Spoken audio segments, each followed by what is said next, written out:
नमस्कार साथियों, लुसेंट जी के ये पार्ट फर्स्ट में आज हम पढ़ेंगे इतिहास के बारे में। तो सबसे पहले भारत का इतिहास।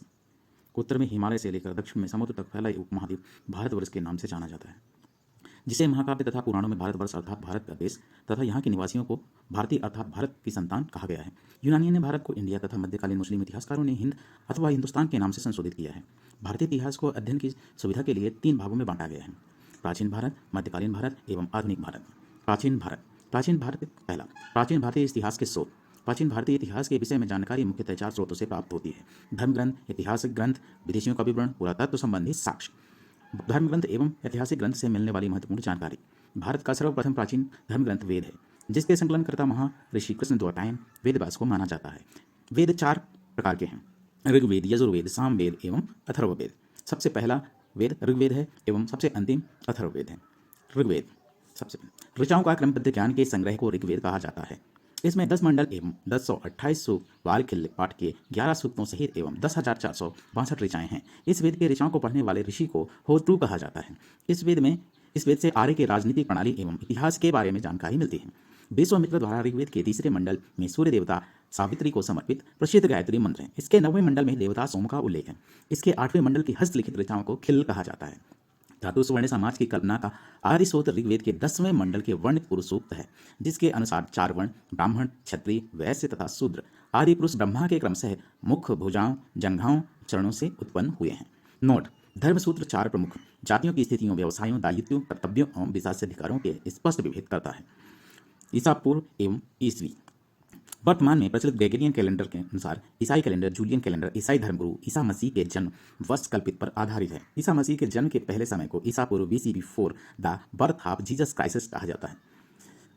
ईसा पूर्व में वर्षों की गिनती उल्टी दिशा में होती है, जैसे महात्मा बुद्ध का जन्म 563 ईसा पूर्व में एवं मृत्यु 483 ईसा पूर्व में हुआ। यानी ईसा मसीह के जन्म के 563 वर्ष पूर्व महात्मा बुद्ध का जन्म 483 वर्ष पूर्व मृत्यु हुई। ईसा मसीह की जन्म तिथि से आरंभ हुआ सन ईसवी सन कहलाता है। इसके लिए संक्षेप में लिखा जाता है। ई को लैटिन भाषा के शब्द एडी से में लिखा जाता है, यानी एडी एनो डोमिनी शाब्दिक अर्थ है in the year of Lord Jesus Christ. 52 अवतार के 3 पगों का आख्यान प्राचीनतम स्रोत ऋग्वेद है। ऋग्वेद में इंद्र के लिए 250 तथा अग्नि के लिए 200 ऋचाओं की रचना की गई है। नोट: प्राचीन इतिहास के साधन के रूप में वैदिक साहित्य में ऋग्वेद शब्द शतपथ ब्राह्मण का स्थान है। यजुर्वेद शास्त्र पाठ के लिए मंत्रों तथा बलि के समय अनुपालन के लिए नियमों का संकलन यजुर्वेद कहलाता है। इसके पाठकर्ता को अथर्वयु कहते हैं। यह एक ऐसा वेद है जो गद्य एवं पद्य दोनों में है। अब तीसरा सामवेद। यह गाई जा सकने वाली ऋचाओं का संकलन है। इसके पाठककर्ता को उद्रातु कहते हैं। इसे भारतीय संगीत का जनक कहा जाता है। अथर्ववेद सबसे अंत का वेद अथर्ववेद। अथर्व ऋषि द्वारा रचित वेद में रोग निवारण, तंत्र मंत्र, जादू टोना, साप, वशीकरण, आशीर्वाद, स्तुति, प्याश्चित, औषधि, अनुसंधान, प्रेम, विवाह, राजकर्म, मातृभूमि, महात्म्य आदि विविध विषयों से संबंध मंत्र तथा सामान्य मनुष्यों के विचारों, विषयों, अंधविश्वासों इत्यादि तथा का वर्णन है। अथर्ववेद कन्याओं के जन्म की निंदा करता है। एक यहाँ पे इंपॉर्टेंट बात, अथर्ववेद जन्म कन्याओं की निंदा करता है। यहाँ पे पूरा सबसे प्राचीन वेद ऋग्वेद एवं सबसे बाद का वेद अथर्ववेद है। वेदों की भलीभांति समझने के लिए 6 वेदांगों की रचना हुई। ये हैं: पहला शिक्षा, दूसरा ज्योतिष, तीसरा कल्प, चौथा व्याकरण, 5वां निरुक्त तथा 6वां छंद। भारतीय ऐतिहासिक कथाओं का सबसे अच्छा क्रमबद्ध विवरण पुराणों में मिलता है। इस पुराणों में मिलता है। इसके रचयिता लोमहर्षि तथा इनके पुत्र उग्रश्रवा माने जाते हैं। इनकी संख्या 18 है, जिनमें केवल 5 मत्स्य पुराण, वायु पुराण, विष्णु पुराण, ब्राह्मण एवं भागवत में ही राजाओं की वंशावली पाई जाती है। मुख्यतः रूप से पुराण: विष्णु पुराण संबंधित वंश मौर्य वंश, मत्स्य पुराण संबंधित वंश आंध्र सातवाहन, वायु पुराण गुप्त वंश से संबंधित। नोट: पुराणों में मत्स्य पुराण सबसे प्राचीन एवं प्रामाणिक है। अधिकतर पुराण सरल एवं संस्कृत श्लोक में लिखे गए हैं। स्त्रियां तथा शूद्र जिन्हें वेद पढ़ने की अनुमति नहीं थी, वे भी पुराण सुन सकते थे। पुराणों का पाठ पुजारी मंदिरों में किया करते थे। स्त्री की सर्वाधिक गिरी हुई स्थिति मैत्रेयी संहिता से प्राप्त होती है, जिसमें जुआ और शराब की भांति स्त्री को पुरुष का तीसरा मुख्य दोष बताया गया है। शतपथ ब्राह्मण। शतपथ ब्राह्मण में स्त्री को अर्धांगिनी कहा गया है। स्मृति ग्रंथों में सबसे प्राचीन एवं प्रामाणिक स्मृति मनुस्मृति मानी जाती है। यह शुंग काल का मानक ग्रंथ है। नारद स्मृति गुप्त युग के विषय में जानकारी प्रदान करता है। जातक में बुद्ध की पूर्व जन्म की कहानी वर्णित है। हीनयान का प्रमुख ग्रंथ कथा वस्तु है, जिसमें महात्मा बुद्ध का जीवन चरित्र अनेक कथानकों के साथ वर्णित है। Page number 2। जैन साहित्य को आगम कहा जाता है। जैन धर्म का प्रारंभिक इतिहास कल्पसूत्र से ज्ञात होता है। जैन धर्म भगवती सूत्र में महावीर के जीवन कृत्यों तथा अन्य समकालियों को के साथ उनके संबंधों का विवरण मिलता है। अर्थशास्त्र के लेखक चाणक्य, कौटिल्य या विष्णुगुप्त हैं। यह 15 अधिकरणों एवं 180 प्रकरणों में विभाजित है। इससे मौर्यकाल इतिहास की जानकारी प्राप्त होती है। संस्कृत साहित्य में ऐतिहासिक घटनाओं का क्रमबद्ध लिखने का सर्वप्रथम प्रयास कल्हण के द्वारा किया गया। कल्हण द्वारा रचित पुस्तक राजतरंगिणी है, जिसका संबंध कश्मीर के इतिहास से है। अरबों के सिंध विजय का वृत्तांत चचनामा लेखक अली अहमद में सुरक्षित है। अष्टाध्यायी संस्कृत भाषा व्याकरण के प्रथम पुस्तक के लेखक पाणिनि हैं। इससे मौर्य के पहले इतिहास तथा मौर्य युग की राजनीतिक अव्यवस्था की जानकारी प्राप्त होती है। कात्यायन की गार्गी संहिता एक ज्योतिष ग्रंथ है। फिर भी इसमें भारत पर होने वाले यवन आक्रमण का उल्लेख मिलता है। पतंजलि पुष्पमित्र शुंग के पुरोहित थे। इनके महाभाष्य से शुंगों के इतिहास का पता चलता है। दूसरे साक्ष्य, विदेशियों यात्रियों से मिलने वाली प्रमुख जानकारी। यूनानी रोमन लेखक टेसियस, यह ईरान का राजवैद्य था। भारत के संबंध में इसका विवरण आश्चर्यजनक कहानियों से परिपूर्ण होने के कारण अविश्वसनीय है। हेरोडोटस दूसरा, इसे इतिहास का पिता कहा जाता है। इसने अपनी पुस्तक हिस्टोरिका में 5वीं शताब्दी ईसा पूर्व के भारत फारस के संबंध का वर्णन किया, परंतु इसका विवरण भी अनुश्रुतियों एवं अफवाहों पर आधारित है। तीसरा, सिकंदर से साथ आने वाले लेखकों में निर्याकस, अनीसीक्रट्स तथा अस्टोबुल्स के विवरण अधिक प्रमाणिक एवं विश्वसनीय हैं। मेगास्नीज, यह सेल्यूकस निकेटर का राजदूत था जो चंद्रगुप्त मौर्य के राज दरबार में आया था। इसने अपनी पुस्तक इंडिका में मौर्य युगीन समाज एवं संस्कृति के विषय में लिखा है। डाइमेकस पांचवा विदेशी यात्री। डाइमेकस, यह सीरियन नरेस अंतियोकस का राजदूत था जो बिंदुसार के राज दरबार में आया था। इसका विवरण भी मौर्य युगीन से संबंधित है। डायोनिसियस, यह मिस्र नरेस टॉलमी फिले डेल्फस का राजदूत था जो अशोक के राज दरबार में आया था। टॉलमी, इसने 2वीं शताब्दी में भारत का भूगोल नामक पुस्तक लिखा। प्लिनी, इसने 1वीं शताब्दी में नेचुरल हिस्ट्री नामक पुस्तक लिखी। इसमें भारतीय पशुओं, पेड़ पौधों, खनिज पदार्थों आदि के बारे में विवरण मिलता है।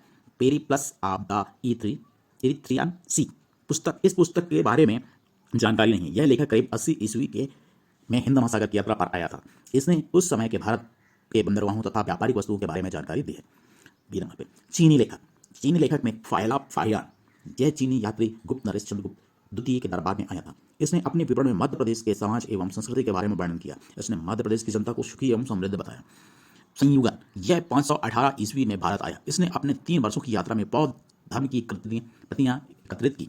ह्वेनसांग, यह हर्षवर्धन के शासनकाल में भारत आया। ह्वेनसांग 629 ईस्वी में चीन से भारतवर्ष के लिए प्रस्थान किया और 1 वर्ष यात्रा के बाद सर्वप्रथम वह भारतीय राज कापिसा गया। वह बिहार के नालंदा जिला स्थित नालंदा विश्वविद्यालय में अध्ययन करने तथा बौद्ध ग्रंथों को एकत्र कर ले जाने के लिए आया था। इसका प्रमाण वृत्तांत CU नाम से प्रसिद्ध है, जिसमें 138 देशों का विवरण मिलता है। इसने हर्षकालीन समाज, धर्म तथा राजनीति के बारे में वर्णन किया है। इसके अनुसार सिंध का राजा शूद्र था। नोट, ह्वेनसांग के अध्ययन के समय नालंदा विश्वविद्यालय कुलपति आचार्य सीलभद्र थे।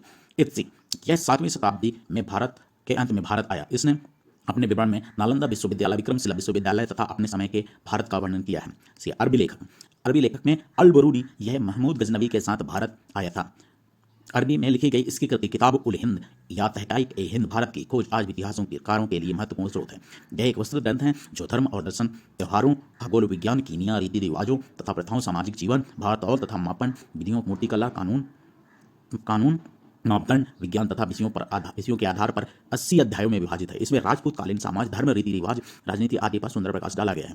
अरबी लेखक इब्न बतूता, इसके द्वारा अरबी भाषा में लिखा गया उसका यात्रा वृत्तांत, जिसे रहला कहा गया है, 14वीं शताब्दी में भारतीय उपमहादेश के सामाजिक तथा सांस्कृतिक जीवन में बहुत ही प्रचुर तथा सबसे रोचक जानकारी देता है। 1333 ईस्वी में दिल्ली पहुंचने पर इसकी विद्वता से प्रभावित होकर सुल्तान मोहम्मद बिन तुगलक ने इसे दिल्ली का काजी न्यायाधीश नियुक्त किया। डी, अन्य लेखक तारानाथ, यह एक तिब्बती लेखक था। इसने तंग्यूर नामक ग्रंथ की रचना की। इससे भारतीय इतिहास के बारे में जानकारी मिलती है।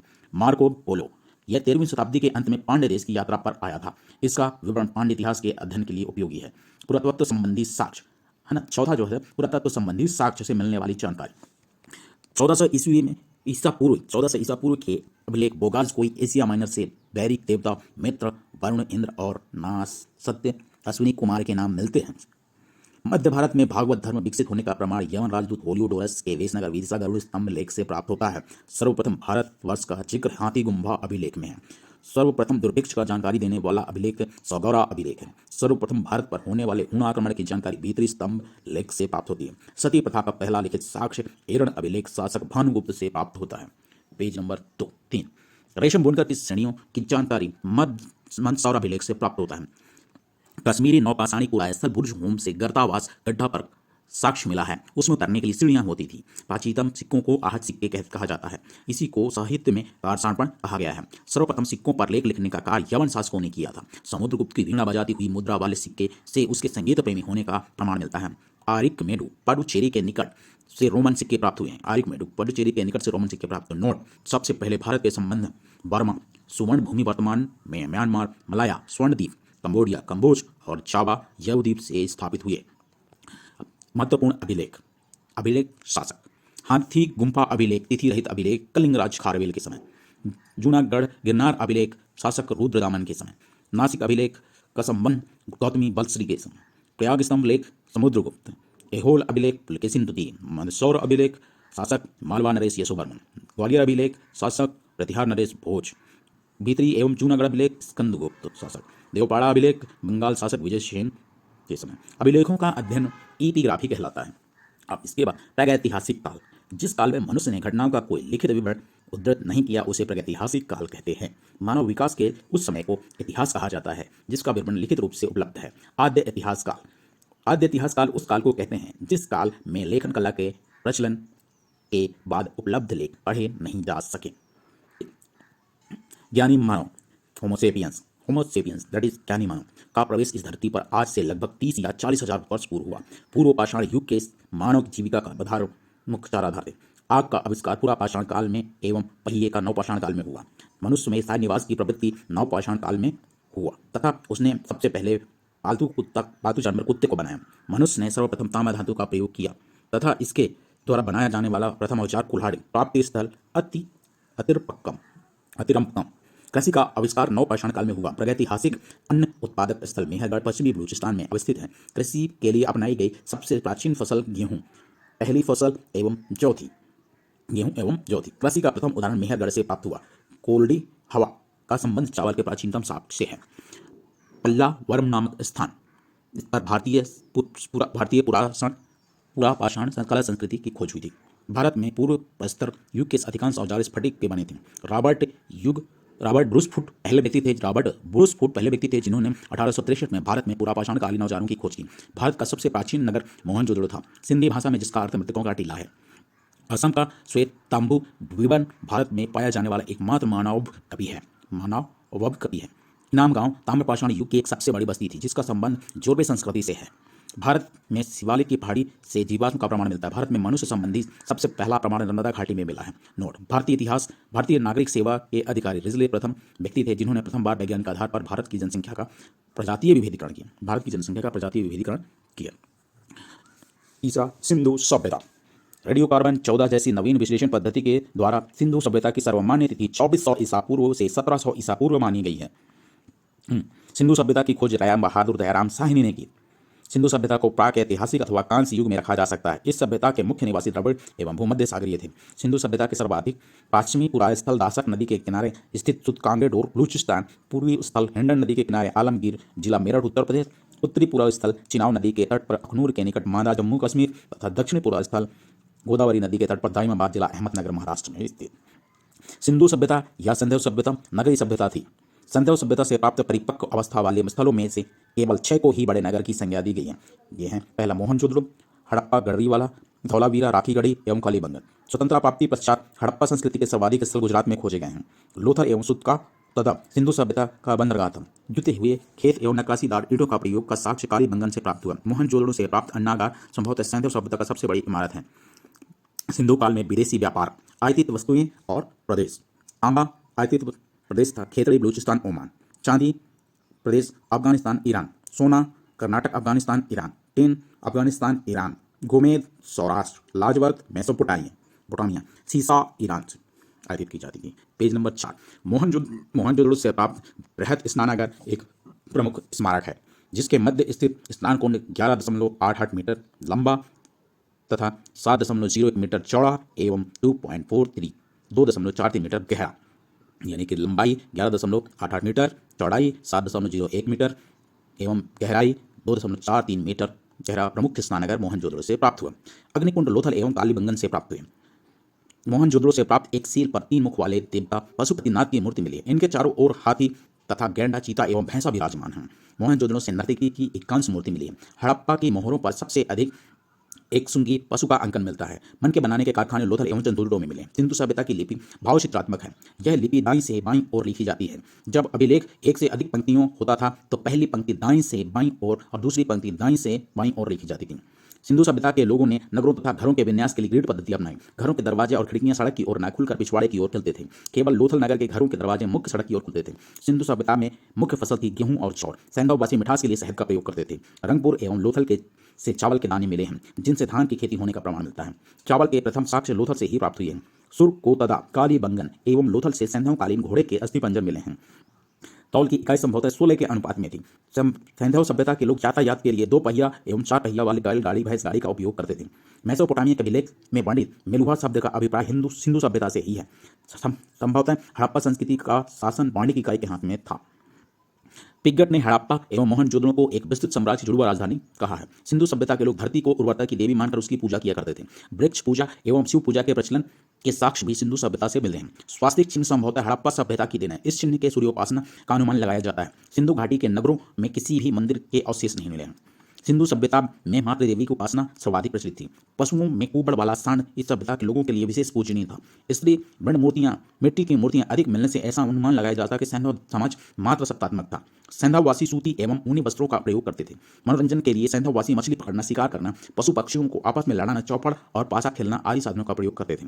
सिंधु सभ्यता के लोग काले रंग के डिजाइन किए हुए लाल मिट्टी के बर्तन बनाते थे। सिंधु घाटी के लोग तलवार से परिचित नहीं थे। कालीबंगन एकमात्र हड़प्पा कालीन स्थल था जिसका निचला शहर सामान्य लोगों के रहने के हेतु किले से घिरा हुआ था। कालीबंगन का अर्थ है काली चूड़ियाँ। यहाँ से पूर्व हड़प्पा स्त्रों के खेत जोतने और अग्नि पूजा की प्रथा के प्रमाण मिले हैं। पर्दा प्रथा एवं वैश्यावृत्ति सैंधव सभ्यता की प्रचलित थी। शवों को जलाने एवं गड़ाने दोनों प्रथाएं प्रचलित थी। हड़प्पा में शवों को दफनाने जबकि मोहनजोदड़ो में जलाने की प्रथा विद्यमान थी। लोथल एवं कालीबंगा में युग्म समाधियां मिली हैं। सैंधव सभ्यता के विनाश का संभवतः सबसे प्रभावी कारण बाढ़ था। आग में पकी हुई मिट्टी को टेराकोटा कहा जाता है। सैंधव सभ्यता के प्रमुख स्थल नदी एवं उत्खननकर्ता वर्तमान स्थिति। क्रमांक प्रमुख स्थल नदी उत्खननकर्ता वर्ष स्थिति। पहला, हड़प्पा सभ्यता रावी नदी के किनारे। हड़प्पा सभ्यता रावी नदी उत्खननकर्ता दयाराम साहनी एवं माधव स्वरूप वर्ष 1921। स्थिति पाकिस्तान का मोंटगोमरी जिला। दूसरा, मोहनजोदड़ो सिंधु नदी राखलदास बनर्जी उत्खननकर्ता और 1922 में पाकिस्तान के सिंध प्रांत का लरकाना जिला। चंदूरडो सिंधु नदी उत्खननकर्ता गोपाल दास मजूमदार वर्ष 1931। स्थिति सिंध प्रांत पाकिस्तान। प्रमुख स्थल कालीबंगन नदी घग्गर उत्खननकर्ता बीबीलाल एवं बीके थापर वर्ष 1953। राजस्थान का हनुमानगढ़ जिला। स्थल कोट दीजी नदी सिंधु नदी उत्खननकर्ता फजल अहमद वर्ष 1953। स्थिति सिंध प्रांत का खैरपुर स्थान। रंगपुर स्थल मादर नदी उत्खननकर्ता रंगनाथ राव और वर्ष 1953-54 गुजरात का काठियावाड़ जिला। स्थल रोपड़ सतलज नदी उत्खननकर्ता यज्ञदत्त शर्मा वर्ष 1953-56 पंजाब का रोपड़ जिला। स्थल लोथल भोगवा नदी रंगनाथ राव उत्खननकर्ता 1955 एवं 65 गुजरात का अहमदाबाद जिला में स्थित है। आलमगीरपुर स्थल हिंडन नदी के किनारे यज्ञदत्त शर्मा ने वर्ष 1958 में उत्तर प्रदेश का मेरठ जिला में स्थित है। सुतकांगेडोर स्थल दासक नदी के किनारे ऑरेंज स्टाइल जॉर्ज डेल्स 1927 एवं 1962 में पाकिस्तान के मकरान समुद्र तट के किनारे स्थित है। बनमाली स्थल रंगोई नदी रविंद्र विशिष्ट 1974 हरियाणा का हिसार जिला। धौराबेड़ा उत्खननकर्ता रविंद्र सिंह बिष्ट और वर्ष 1990-91 गुजरात का कच्छ जिला। ये थे सैंधव सभ्यता के प्रमुख स्थल, नदी, उत्खननकर्ता एवं वर्तमान स्थिति। इसके बाद वैदिक सभ्यता। वैदिक काल का विभाजन 2 भागों में, ऋग वैदिक काल एवं उत्तर वैदिक काल। ऋग वैदिक काल का समय 1500 से 1000 ईसा पूर्व और उत्तर वैदिक काल का समय 1000 से 600 ईसा पूर्व में किया गया। आर्य सर्वप्रथम पंजाब एवं अफगानिस्तान में बसे। मैक्स मूलर ने आर्यों का मूल निवास स्थान मध्य एशिया में माना। आर्यों द्वारा निर्मित सभ्यता वैदिक सभ्यता कहलाई। आर्यों द्वारा विकसित सभ्यता ग्रामीण सभ्यता थी।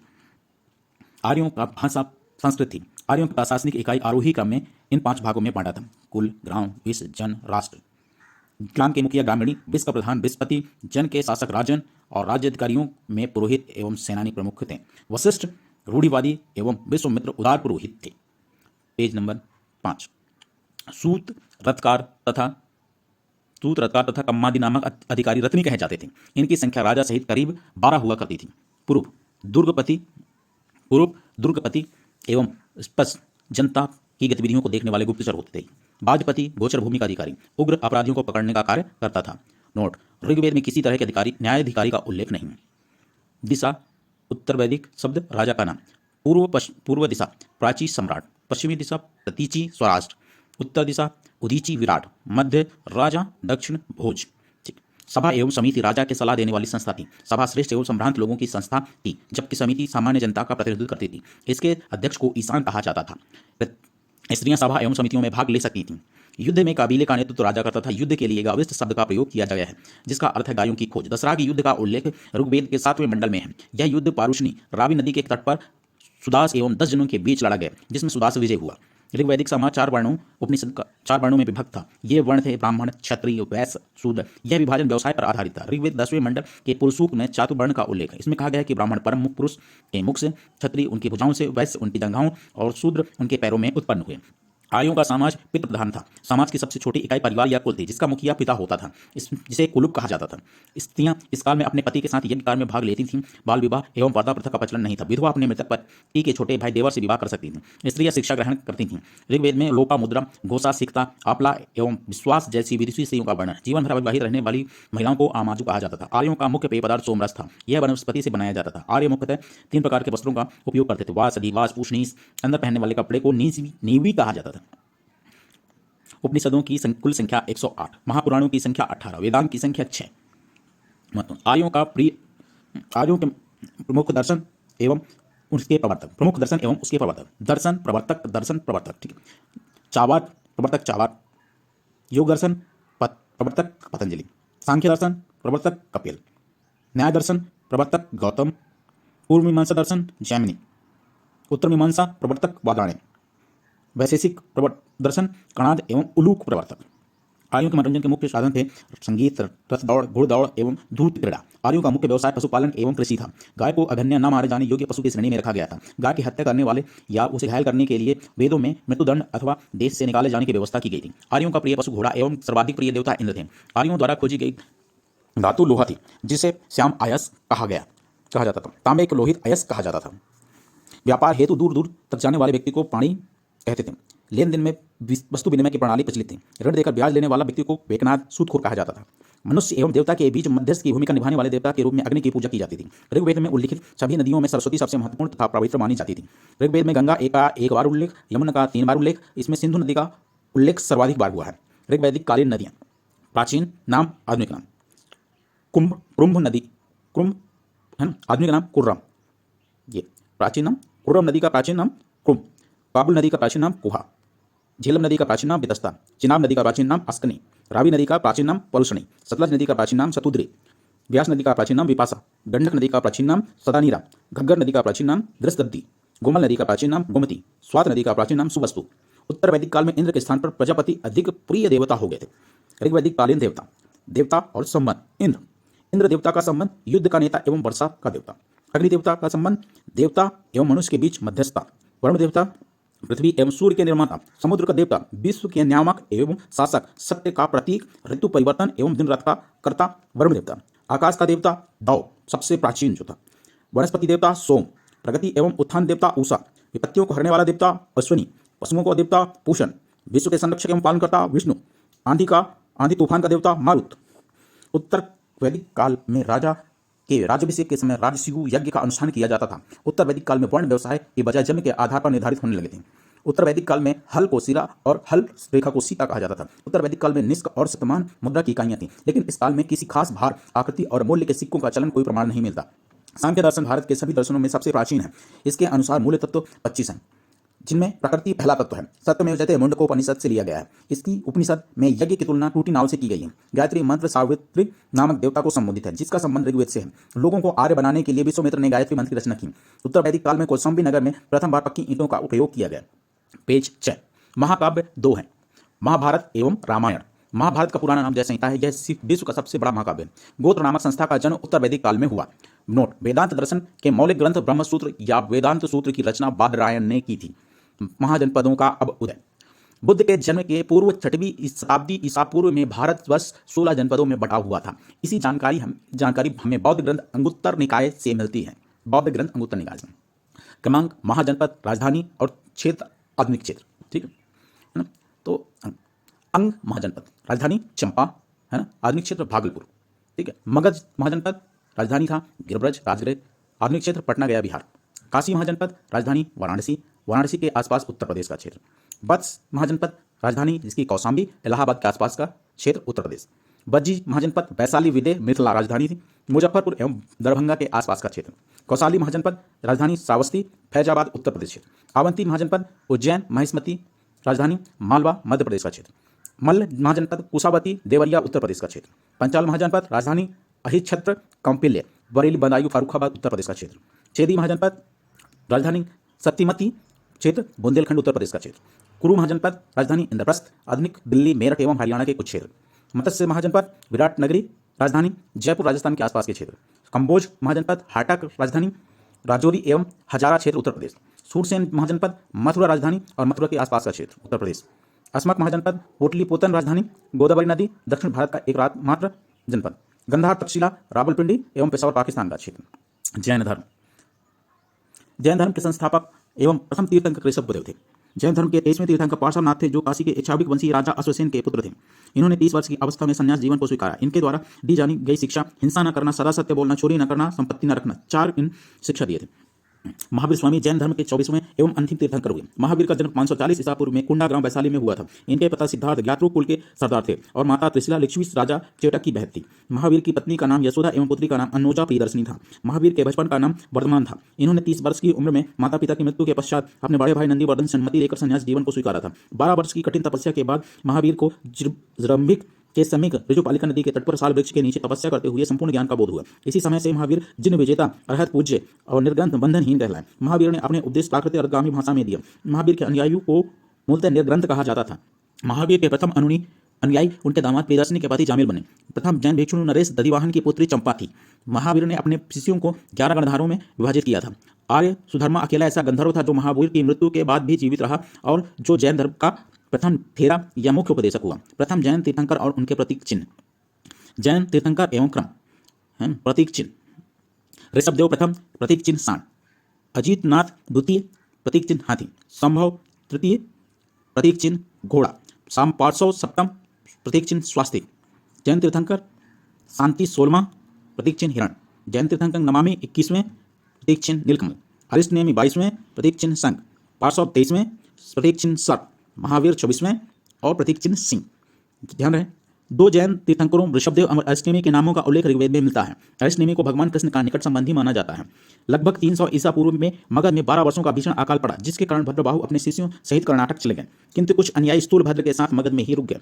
भद्रबाहु के समय लौटने पर मगध के साधुओं से उनका एवं गहरा मतभेद हो गया जिसके परिणाम स्वरूप जैन मत श्वेतांबर एवं दिगंबर नामक 2 संप्रदायों में बट गया। स्थूल भद्र के शिष्य श्वेतांबर श्वेत वस्त्र धारण करने वाले एवं भद्रबाहु के श्वेत शिष्य दिगंबर नग्न रहने वाले कहलाए। जैन संगतियां। प्रथम जैन संगति 300 ईसा पूर्व। स्थल पाटिलपुत्र, अध्यक्ष स्थूलभद्र। द्वितीय संगीति 6वीं शताब्दी में और स्थल वल्लभी गुजरात में, अध्यक्ष क्षमा श्रवण। जैन धर्म के त्रिरत्न, एक सम्यक दर्शन, दूसरा सम्यक ज्ञान, तीसरा सम्यक आचरण। जैन धर्म के त्रिरत्न सम्यक दर्शन, सम्यक ज्ञान, सम्यक आचरण। त्रिरत्न के अनुशीलन में निम्न 5 महाव्रतों का पालन अनिवार्य है। अहिंसा, सत्यवचन, अस्तेय, अपरिग्रह एवं ब्रह्मचर्य। जैन धर्म में ईश्वर की मान्यता नहीं है। जैन धर्म में आत्मा की मान्यता है। महावीर पुनर्जन्म एवं कर्मवाद में विश्वास करते थे। जैन धर्म के सप्तभंगी ज्ञान के अन्य नाम स्यादवाद, अनेकांतवाद हैं।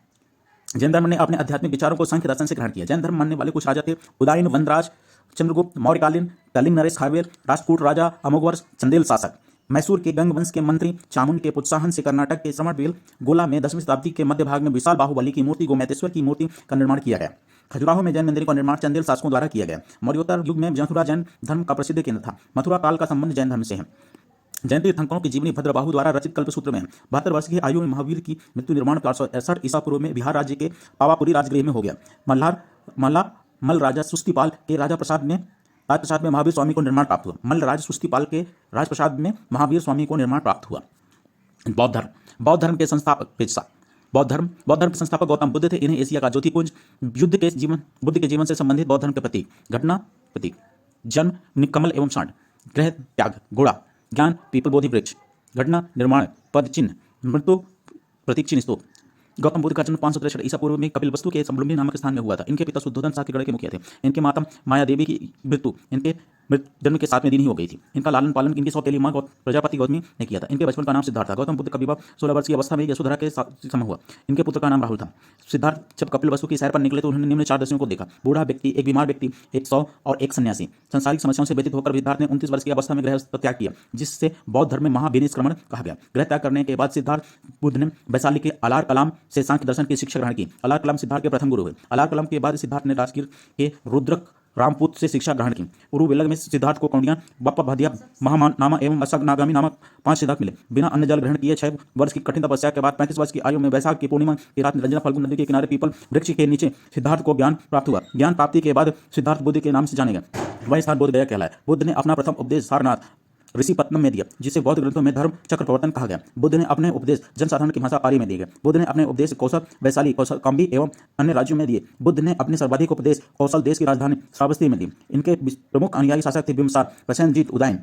बुद्ध की मृत्यु 80 वर्ष की अवस्था में 483 ईसा पूर्व में कुशी नारा देवयो उत्तर प्रदेश में चुंद द्वारा अर्पित भोजन करने के बाद हो गई, जिसे बौद्ध धर्म में महापरिनिर्वाण कहा गया। माल्लो ने अत्यंत सम्मानपूर्वक बुद्ध का अंत्येष्टि संस्कार किया। एक अनुश्रुति के अनुसार मृत्यु के बाद बुद्ध के शरीर के अवशेषों को 8 भागों में बांटकर उन पर 8 स्तूपों का निर्माण कराया गया। बुद्ध के जन्म एवं मृत्यु की तिथि को चीनी परंपरा के कैंटोन अभिलेख के आधार पर निश्चित किया गया। बौद्ध धर्म के बारे में हमें विशद ज्ञान त्रिपटिक, विनय पटिक, सूत्र पटिक, अभिधम पटिक से प्राप्त होता है। तीनों पिटकों की भाषा पाली है।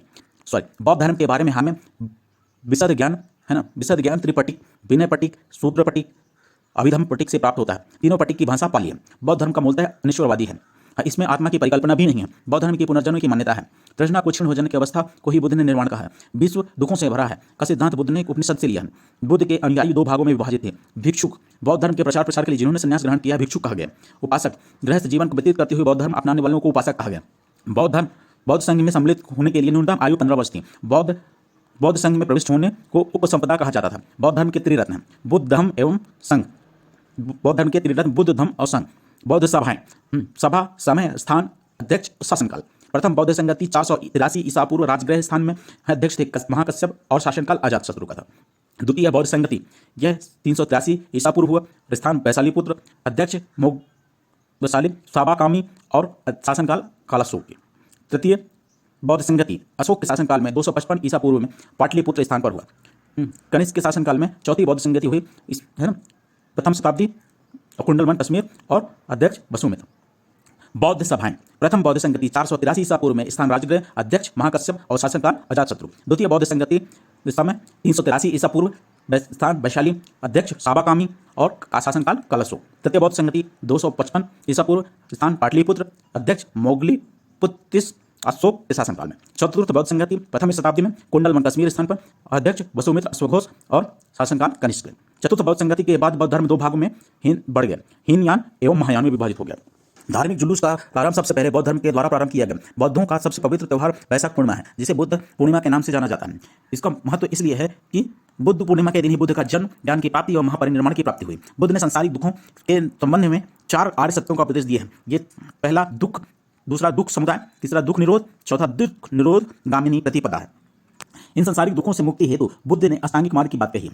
यह साधन है: सम्यक दृष्टि पहला, दूसरा सम्यक संकल्प, तीसरा सम्यक वाणी, चौथा सम्यक कर्मांत, 5वां सम्यक आजीव, 6वां सम्यक व्यायाम, 7वां सम्यक स्मृति, 8वां सम्यक समाधि। बुद्ध के अनुसार अष्टांगिक मार्गों का पालन करने के उपरांत मनुष्य की भौतिक रचना नष्ट हो जाती है और उसे निर्वाण प्राप्त हो जाता है। निर्वाण बौद्ध धर्म का परम लक्ष्य है, जिसका अर्थ है दीपक का बुझ जाना, अर्थात जीवन मरण के चक्र से मुक्त हो जाना। बुद्ध ने निर्वाण प्राप्ति को सरल बनाने के लिए निम्न 10 शीलों पर बल दिया: अहिंसा, पहला अहिंसा, दूसरा सत्य, तीसरा अस्तेय या चोरी न करना, चौथा अपरिग्रह, किसी प्रकार की संपत्ति न रखना, 5वां मद्य सेवन न करना, 6वां असमय भोजन न करना, 7वां सुप्रद बिस्तर पर नहीं सोना, 8वां धन संचय न करना, 9वां स्त्रियों से दूर रहना और 10वां नृत्य गान आदि से दूर रहना। गृहस्थों के लिए केवल प्रथम 5 शील तथा भिक्षुओं के लिए 10 शीलों का अनिवार्य है। बुद्ध ने मध्यम मार्ग, मध्यमा प्रतिपदा का उपदेश दिया। अनिश्चयवाद के संबंध में बौद्ध धर्म एवं जैन धर्म में समानता है। पेज 8 जातक कथाएं प्रदर्शित करती हैं कि बोधि सत्व का अवतार मनुष्य रूप में भी हो सकता है तथा पशु रूप में भी हो सकता है। बोधिसत्व के रूप में पुनर्जन्म की दीर्घ श्रृंखला के अंतर्गत बुद्ध ने शाक्य मुनि के रूप में अपना अंतिम जन्म प्राप्त किया, किंतु इसके उपरांत मैत्रेय तथा अन्य अनाम बुद्ध अभी अवतरित होने शेष हैं। सर्वाधिक बुद्ध मूर्तियों का निर्माण गंधार शैली के अंतर्गत किया गया है, लेकिन बुद्ध की प्रथम मूर्ति संभवतः नथुका कला के अंतर्गत बनी थी। तिब्बत, भूटान एवं पड़ोसी देशों में बौद्ध धर्म का प्रचार पदम रंभम गुरु रिनपांच ने किया। इनका संबंध बौद्ध धर्म के वज्रायन शाखा से थी। इनकी 123 फीट की ऊंची मूर्ति हिमालय प्रदेश रेवाल सर झील में स्थित है। नोट, भारत में उपासना की जाने वाली प्रथम मूर्ति संभवतः बुद्ध की थी। चलिए आज की इतना ही, मिलते हैं अगले ऑडियो लेक्चर में।